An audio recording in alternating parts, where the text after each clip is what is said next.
ನಮಸ್ಕಾರ. ವೀರ ಕಂಬಳ ಅನ್ನುವಂಥ ಚಿತ್ರ ನಾಳೆ ಬಿಡುಗಡೆ ಆಗ್ತಾ ಇದೆ. ಇಡೀ ರಾಜ್ಯಾದ್ಯಂತ ನೂರಾರು ಚಿತ್ರಮಂದಿರದಲ್ಲಿ ಬಿಡುಗಡೆ ಆಗ್ತಾ ಇದೆ. ವೀರ ಕಂಬಳ ಅನ್ನುವಂಥದ್ದು ಒಂದು ಹಳ್ಳಿಯ ಸೊಗಡು, ರೈತರ ಮನೋರಂಜನೆಯ ಜೊತೆಗೆ ಒಂದು ಕೃಷಿಗೆ ಒತ್ತು ಕೊಡುವಂಥ ಒಂದು ಆಟ ಇದು. ಕೋಣದ ಜೊತೆಗೆ ನೀರಿನಲ್ಲಿ ಓಟ ಇರುತ್ತೆ. ನಾನು ಮಂಗಳೂರಿಗೆ ಹೋದಾಗ ಆ ಓಟದ ಚಿತ್ರವನ್ನು ಸವಿದಿದ್ದೀನಿ.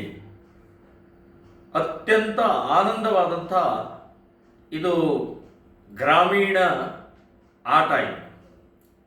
ಸಾವಿರಾರು ಜನರ ಪ್ರೋತ್ಸಾಹದಿಂದ ನಡೀತಾ ಇರುವಂಥದ್ದು. ಕೋಣಗಳನ್ನು ತನ್ನ ಮನೆಯ ಕುಟುಂಬದ ಸದಸ್ಯರ ಹಾಗೆ ಅದನ್ನು ಪ್ರೀತಿ ವಿಶ್ವಾಸದಿಂದ ಆಹಾರ ಆರೋಗ್ಯದಿಂದ ಬೆಳೆಸ್ತಾರೆ. ಬಹಳ ದೊಡ್ಡ ಪ್ರಮಾಣದಲ್ಲಿ ಪರಿಶ್ರಮ ಪಡ್ತಾರೆ. ಸೊ ಅಂಥ ವೀರ ಕಂಬಳ ಅನ್ನುವಂಥ ಚಿತ್ರ ಬಿಡುಗಡೆ ಆಗ್ತಾ ಇರುವಂಥದ್ದು ಅತ್ಯಂತ ಆನಂದದ ಸಂಗತಿ.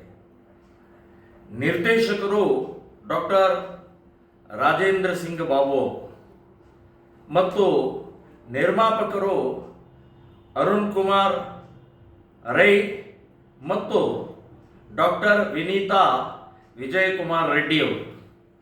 ಸೊ ಇವರೆಲ್ಲರ ನೇತೃತ್ವದಲ್ಲಿ ಅತ್ಯಂತ ಸುಂದರವಾಗಿ ರೂಪಿತವಾದಂತಹ ಚಿತ್ರ ಇದು. ಸೊ ಕುಟುಂಬ ಸಹಿತ ರೈತರು ವಿಶೇಷವಾಗಿ ಈ ಚಿತ್ರವನ್ನು ಗಮನಿಸಬೇಕು.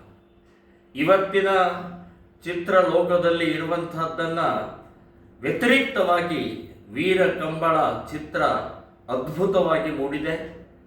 ಸೊ ಈ ಚಿತ್ರವನ್ನು ಕರ್ನಾಟಕದ ಎಲ್ಲ ಕನ್ನಡಿಗರು ನೋಡಬೇಕು, ಆನಂದಿಸಬೇಕು, ಪ್ರೋತ್ಸಾಹಿಸಬೇಕು ಅಂತನ್ನುವಂಥದ್ದು ನಾನು ಆಗ್ರಹವನ್ನು ಮಾಡ್ತಾ ಇದ್ದೀನಿ. ಜೈ ಶ್ರೀರಾಮ್.